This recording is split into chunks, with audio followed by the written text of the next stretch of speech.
You're listening to Episode 8, Part 2 of Mandy's story on the Child Life On Call podcast.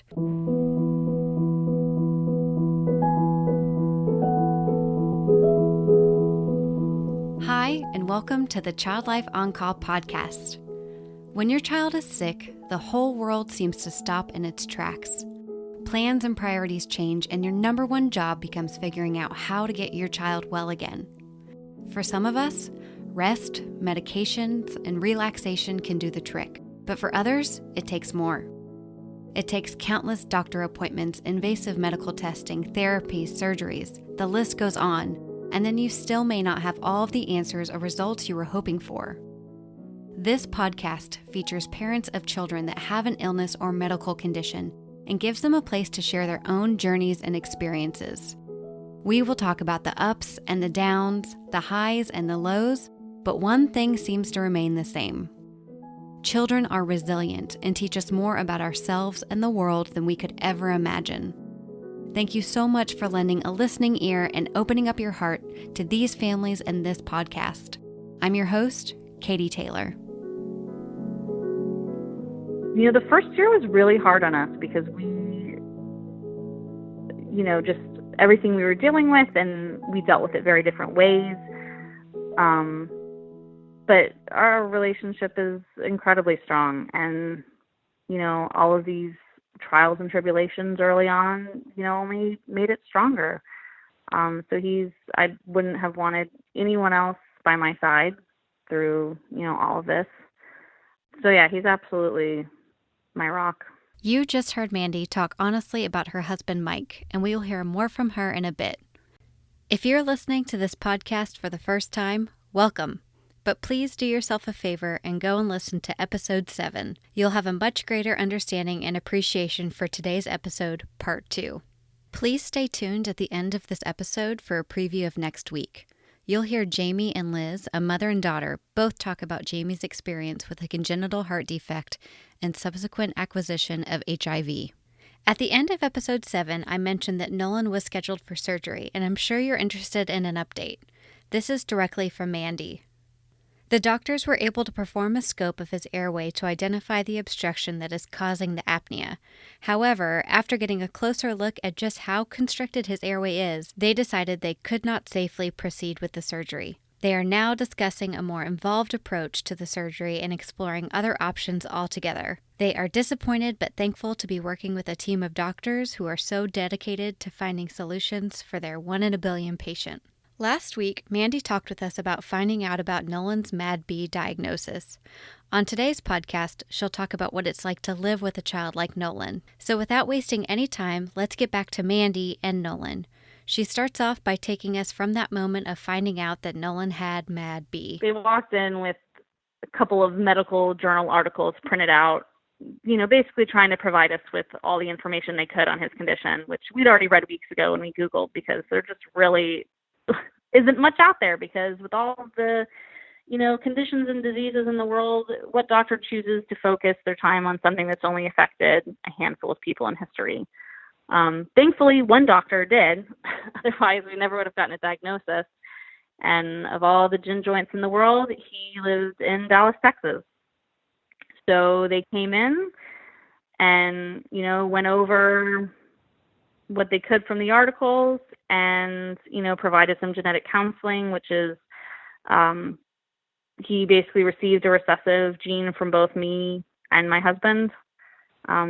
So some middle school science for you, in those cases, you have a 1 in 4 chance. If you both pass on a dominant gene, great. If you both pass on a dominant and recessive, you're a carrier like my husband and I were. And if you pass on 2 recessive, then you end up with his condition. And I remember them saying, so if he, has children with a woman who doesn't carry the gene, which we don't actually know how common it is, because there's no way to, there's no tests out there tracking this type of information, but he could definitely have, he would likely have perfectly healthy children. Okay, so now you're talking to me about the health of my future unborn children and my future unborn grandchildren. Not really what I was trying to process at the time, but they were great. And the Navy actually sent us back to Dallas to meet with this specialist.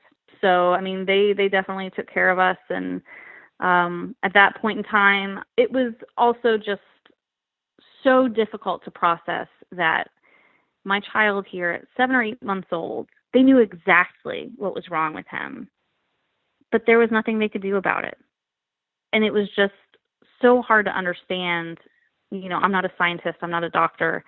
You know, how can we know at 7 months what's wrong, and I still can't do anything to change it? Yeah, that's incredibly hard. You know, you had already known a lot about the condition just from your own research and what was from available and what lined up with Nolan and what didn't. But when you are explaining it to family or friends or people you meet, how do you explain MadB? So the most common question to any sort of specific part of his condition is, we don't know, right? So if there's only been 8 documented cases in medical history, granted there were probably more that went undiagnosed, but that doesn't really help us. They really just don't know what to expect. They can look at that sample size of 8 and say, these are all things that they shared. These are things that some of them had. But they really couldn't give us any definites of what would or wouldn't happen or when it might happen. So it's a atypical form of progeria in that it looks similar to progeria, which is a rapid aging disease.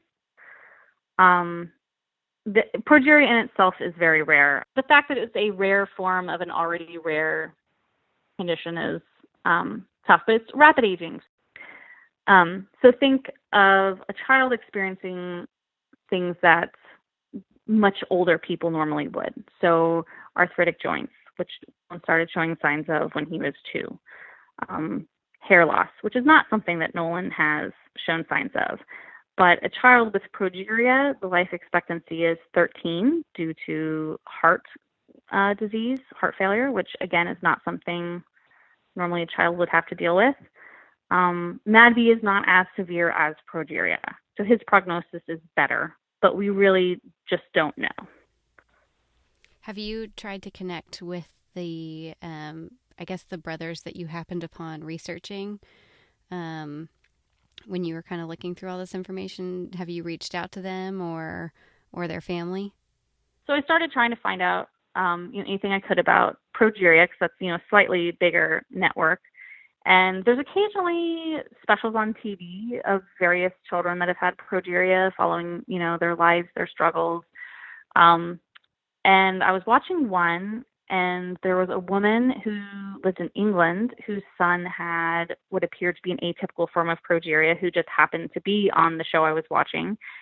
And for the first time in my life, I felt like a total crazy stalker. I Googled around, found her name, found her on Facebook, and then proceeded to write what I thought was the most absurd message of my life, where I'm like, hey, I saw you on TV, and I think our sons might have similar diagnoses. And I sent it to her and thought, well, maybe she thinks I'm crazy, but if she does, she lives in England, so, no harm, no foul. But she didn't. She wrote me back, really quickly and said, oh my gosh, thanks for reaching out. Here's here's the information I can share with you. And better yet, we have a Facebook group that's strictly for parents of kids with progeria, where everyone can throw out questions and, about things going on with their kids. So it immediately connects you to every person in the world who has a child that's experiencing similar things. So with one crazy message, I was suddenly plugged into a network of people in Europe, Australia, all over the U.S., and given access to, the best information out there on the condition, because it's not in medical journals, it's with their parents. Wow. So you put yourself out there and the universe came back. Absolutely. How did you handle, I guess, all the stress that comes along with his diagnosis and getting the diagnosis, and how did you and your other family members handle it? the good news with Nolan getting the diagnosis so early, obviously he doesn't know at this point in time that he's any different from any other kid. So that's been very joyous for me because I've seen him enjoy his childhood just like any other kid would. He does what he does, and I think it's been easier for me to handle his diagnosis seeing that he is enjoying childhood just like any other kid would. But like I said earlier, we were living in Hawaii at the time, so obviously very far away from family. I'd only been in the Navy for about 7 years, so I'd already decided while waiting for the test results that if he came back that he had this, that I was going to resign my commission because a military lifestyle is tough on families, and it's really tough on kids. You move every 2 or 3 years, you change schools, you change doctors. So hard enough on any kid, but for a kid with, this rare of a condition, I didn't want to put him through that. I didn't want to change doctors every 2 years. I didn't want him to have to go to a new school every 2 years and explain to a whole new set of kids every 2 years, everything about him. And with only 7 years, and I knew there was no way I was going to be able to get stationed one place and stay there. Meanwhile, my husband had enough years in to retire. So we knew we would have good health care for him. And we chose to, I would resign and he would continue on with his career. And we put in for a humanitarian transfer, as they call it, back to Texas, which, again, Dr. P was instrumental in writing everything we needed. So we came to San Antonio. It was a good place for his job. And then we were also close to Dallas for the specialist. So pretty much right after his diagnosis, I was drafting my letter to resign from the Navy. I was meeting with the members of my, chain of command to discuss this decision with them. I was, getting the paperwork done for the transfer back to Texas. I was trying to figure out how we were going to move our whole family and where were we going to live and where are the kids going to go to school and all of those types of things. So I was very busy in the beginning, which I think helped me cope because I do better, if there's a lot going on and I don't have a lot of time to just sit around and think about it. But it was an incredibly lonely time right after his diagnosis.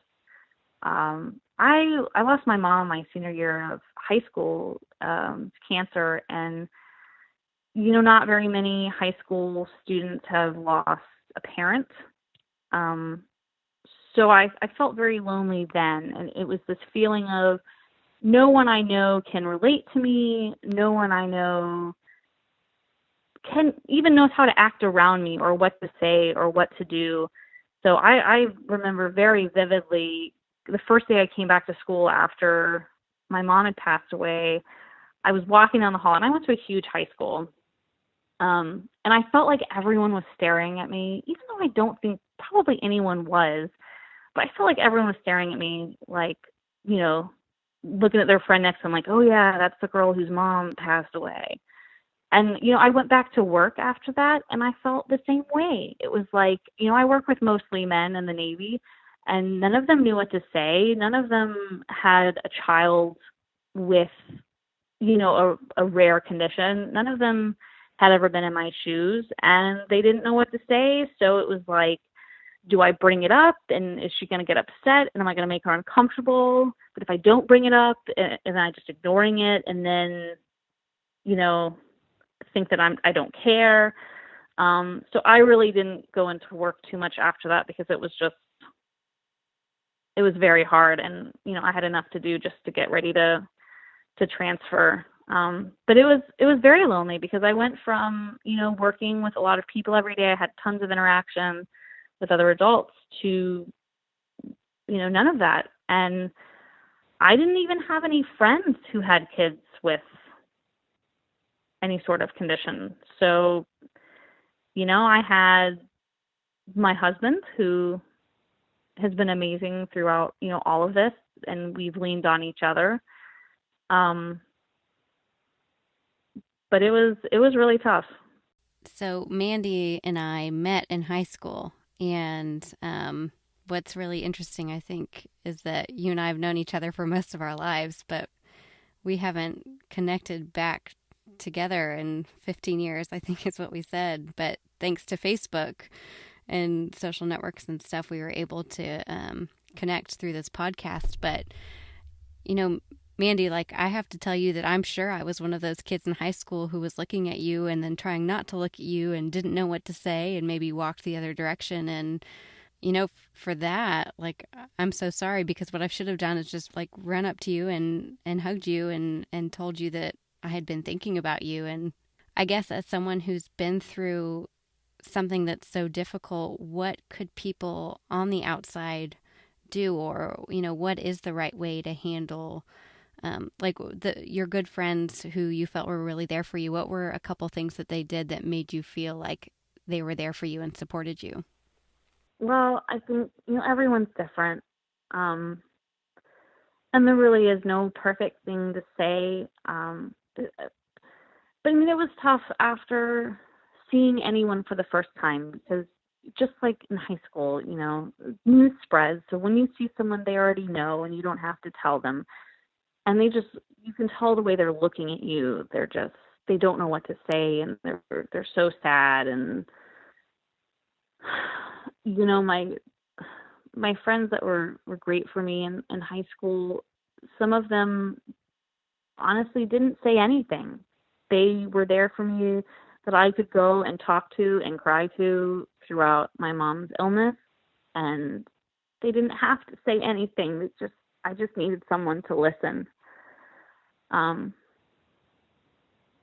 just knowing that they were there for me.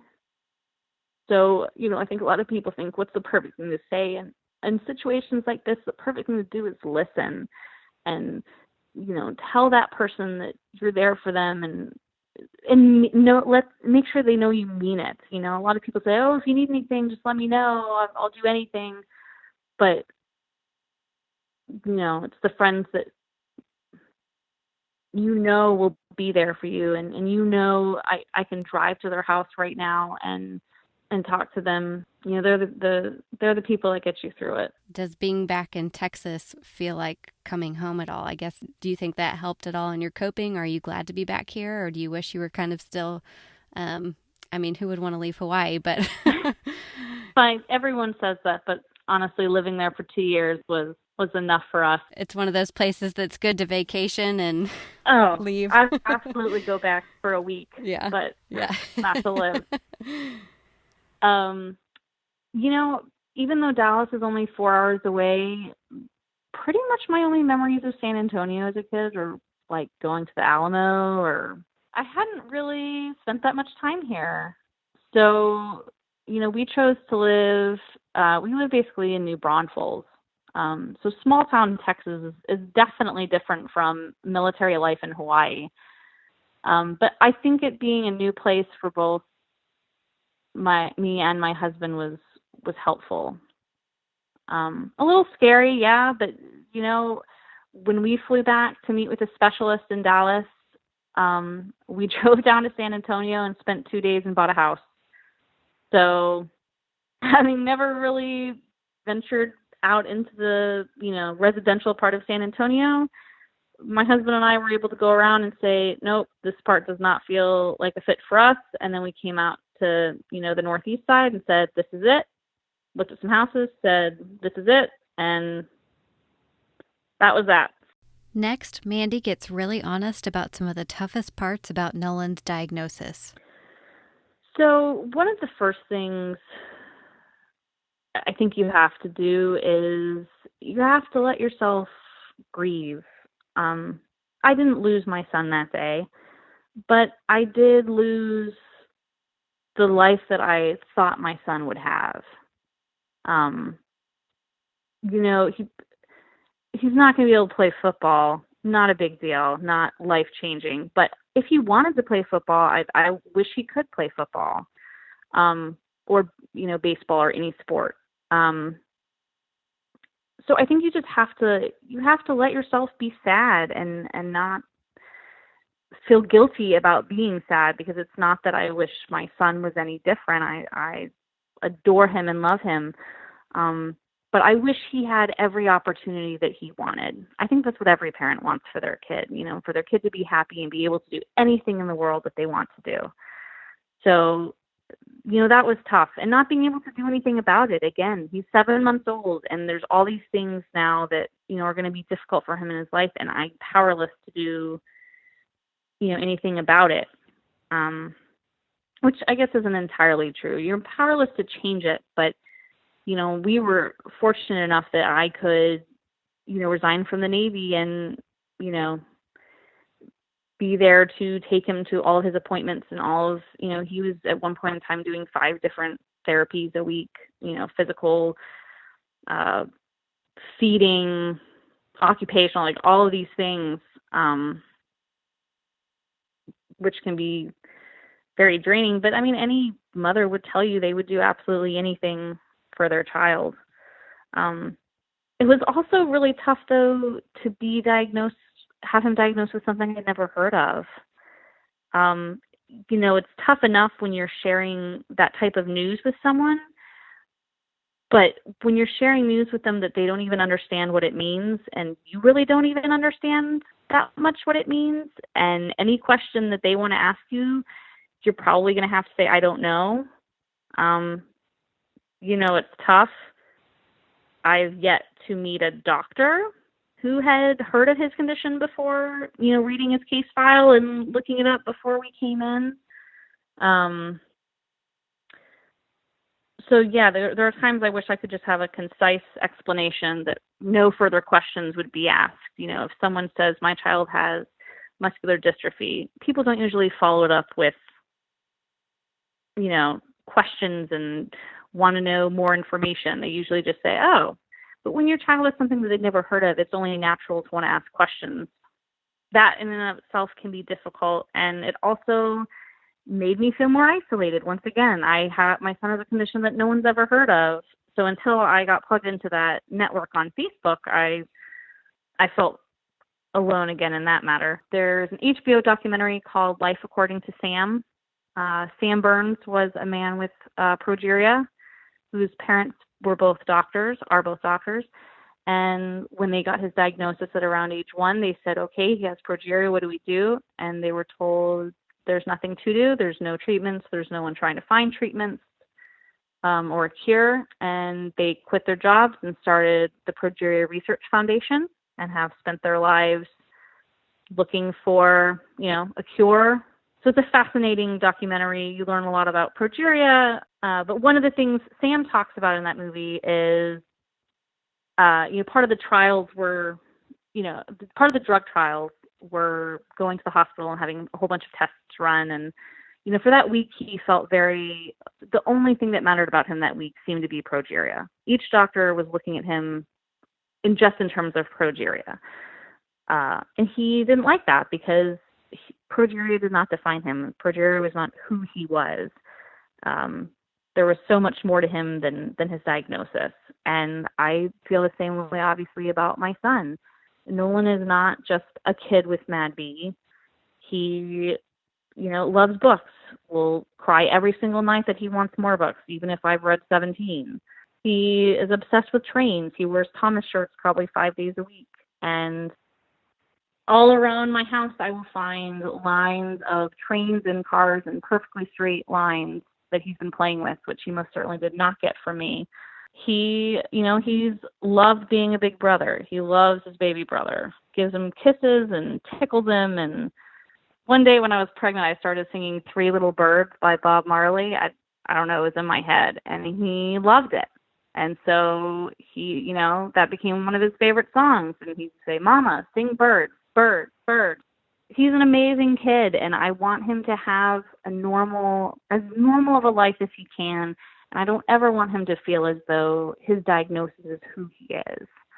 And in so many ways, he is like any other kid. He loves going to the park and riding, getting on swings, and he has yet to eat the cake of a cupcake. He just licks the frosting off and tosses the cake aside. It's so typical in so many ways. But then, there are moments that are just crushing, stop you dead in your tracks, where, he struggles to get out of bed some days because his knees hurt him and, his legs are stiff. And those kinds of things are hard, but I try not to focus on, the things he can't do or, the negative things. I try to focus on all the things he can do and all the things he loves to do. And, try to fill his life with all of those things, which again, I think pretty much every parent, that's what they're trying to do, is fill their kid's childhood with, happy memories. And, but as hard as I do try to keep things normal, there are times that it is just exhausting where I wish, I could do something as simple as go to the grocery store without having someone walk up to me and offer me their advice or share what they think his diagnosis is, which is, it never ceases to amaze me because I don't think that I would ever approach a stranger.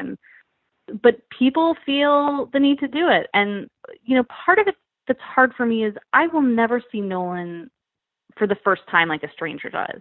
I see him every day. So to me, he doesn't look all that different from any other kid. But then I go out in public and, a kid walks up and says, "Mom, why does his face look like that?" Or, "Oh, look at him." And it's like, it's heart-wrenching because it's this reminder that he is different. It's tough watching parents deal with it at times. Some parents are great and have a ready answer for them, and some parents are mortified. Well, I'm pretty sure all parents are mortified. Nolan has done things that have mortified me. Really ironically, we were in Costco one day, and the man behind us in line was in a wheelchair, and Nolan's in the cart, so facing him, and he was just staring at him. And the guy, looked up at him and said, "Hey, if I was you, I'd be staring at me too."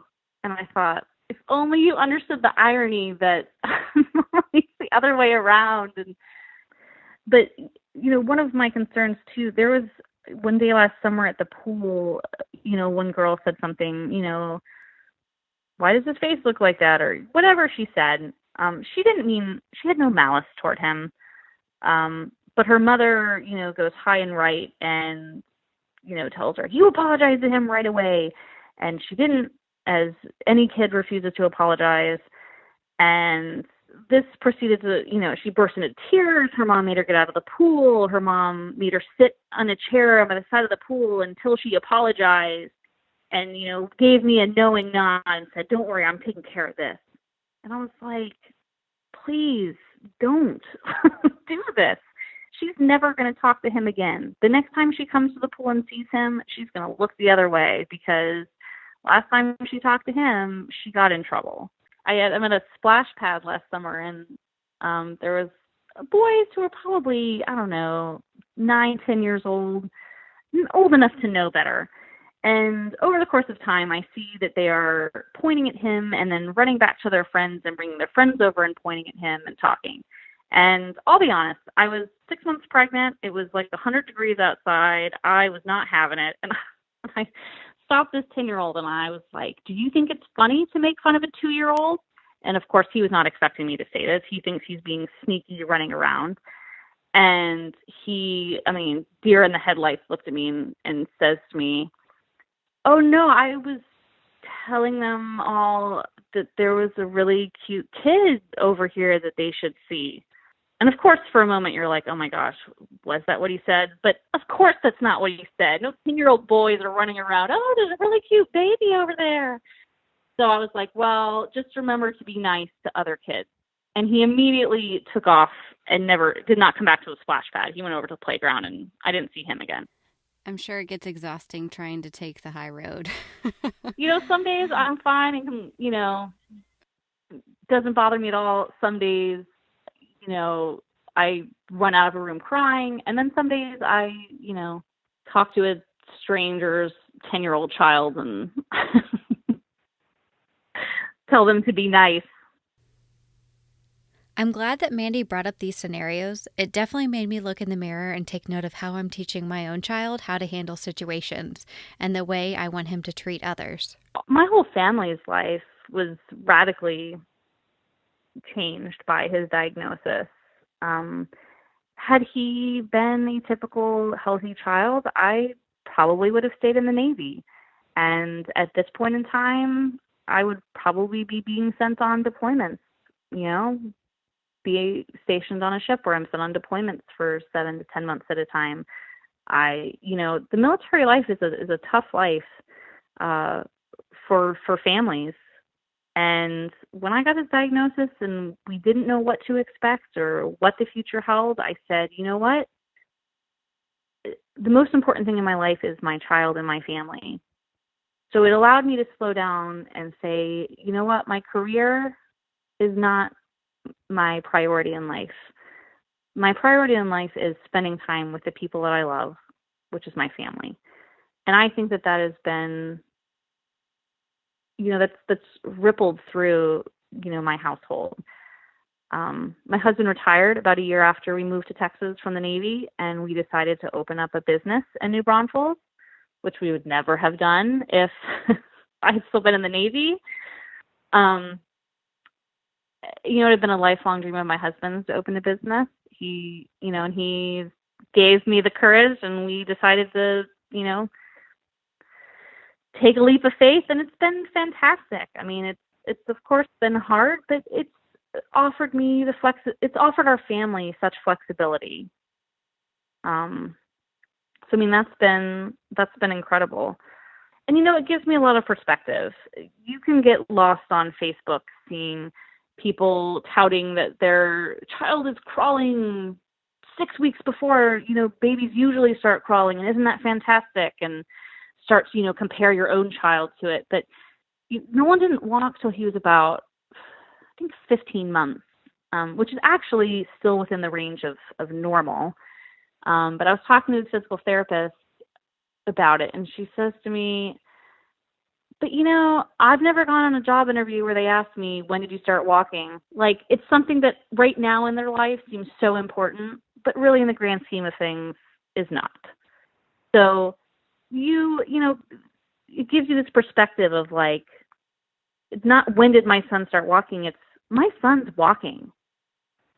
People, I think, don't celebrate, don't enjoy the milestones because they're so, set on having the child that was the first to do this or that, or being, in the 95th percentile for height. I'm going to have a tall kid. Like, does that matter? It's so easy to get wrapped up into those things. But, I was able to celebrate every milestone because Nolan didn't just, like an average baby, just start crawling and start walking. He had to really work and fight to reach those milestones. So when he did, it was, a joyous day. It wasn't like, okay, let me go mark in the baby book that, he's rolling over now. I had my second son this last fall, and I think it was his 1 month appointment. They told me he was in the 50th percentile for weight and, 55th or 60th or whatever percentile for height. And tears came to my eyes because this doctor was telling me my son was average. That is all I had ever wanted. But, so he was in the hospital for 3.5 weeks in Hawaii. So right now it's like, hey, he's not in the hospital. Like, it's okay. He had to undergo surgery when we moved to Texas. And that doctor changed our lives because the doctors in Hawaii looked at Nolan and were terrified to operate on him because of his condition. He has very narrow passageways and he's a very high-risk patient. But the doctor here met him and said, you know what? I'm up for the challenge. Let's do it. It's going to improve his quality of life so much. We have to do this for him. And he did it. And the surgery was scary and things that I never want to experience again. But, at the end of the day, he's off the ventilator now. And that was life-changing. But it's hard to find moms at story time that can relate to, my 18-month-old just had surgery and doesn't have sleep apnea anymore. Most people are like, sleep apnea? I thought that's what overweight old people had. What resources would you recommend to a parent who's facing the same challenges? I would say the most helpful resource to me has really been the other parents. So social media has been a great way to connect with people that I never would have met otherwise. So, taking that plunge and messaging a stranger sounding like a crazy person, it's made all the difference. And because I am plugged into that network, they are, my family has been invited to go spend a weekend this fall with a bunch of other families with kids with progeria up at a camp in Connecticut. And we'll have the ability to meet these other families face to face, and we'll be able, Nolan will be able to meet other kids with progeria. And we would never have had that opportunity had I not stumbled upon this Facebook group and gotten connected with them that way. So, they say it takes a village, but in this case, the, village just might be strangers across the globe coming together, with a common diagnosis. Is this the first time they'll be meeting up as campers, or is this something they do yearly or annually, or how does it work? I think the first time we did it in the U.S. was 2 years ago. I know in Europe they've done quite a few, reunions.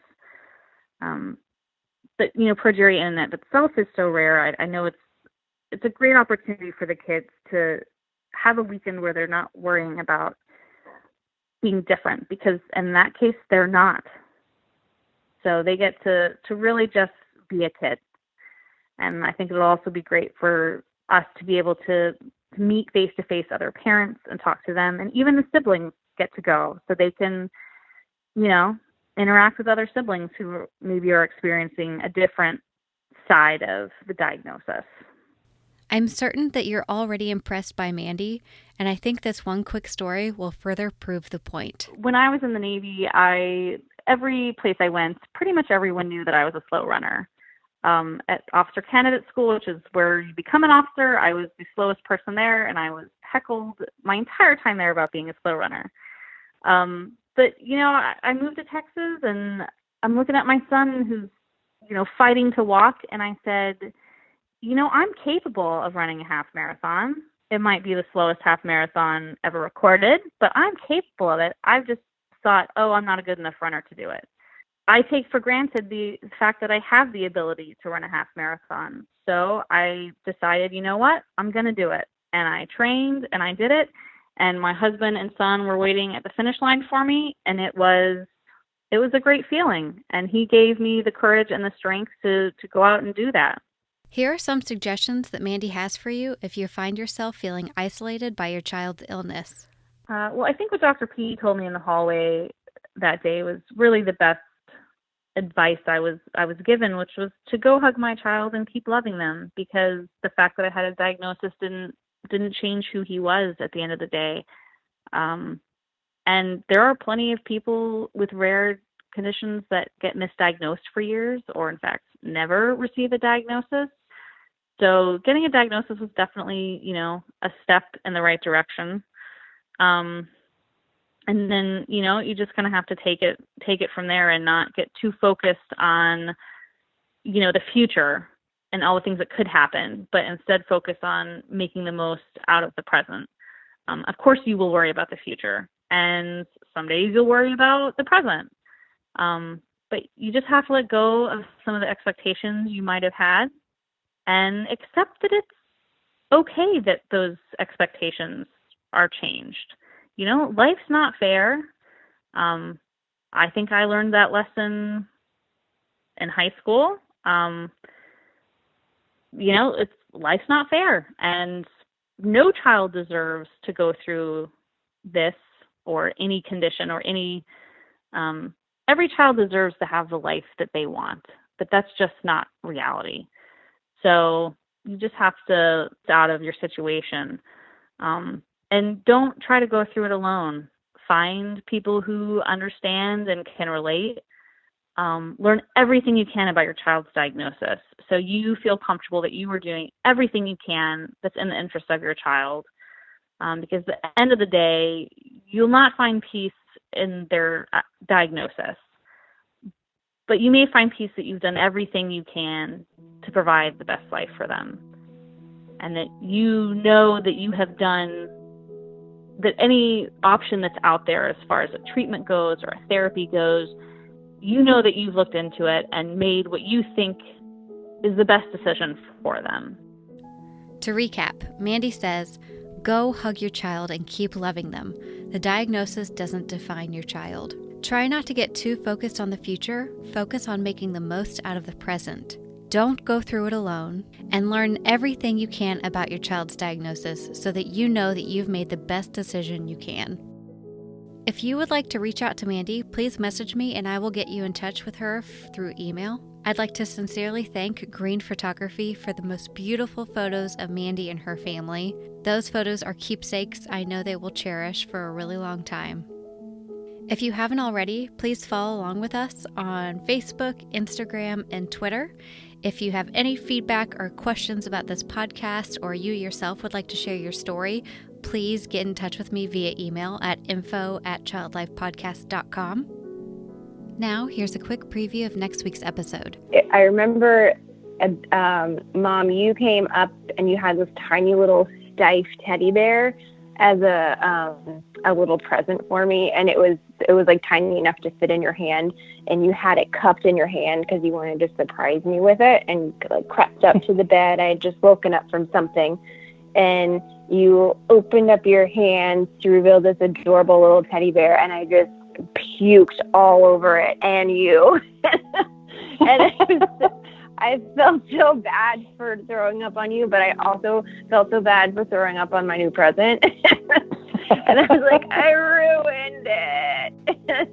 And actually, and you didn't. He survived. You washed that thing off very well.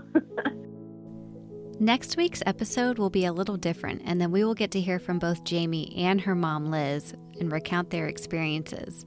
They're incredible people, and you will laugh and cry along with their stories. Thank you for listening today to Mandy's story, and I can't wait to connect with you on social media and have you back next Monday. Thanks for listening.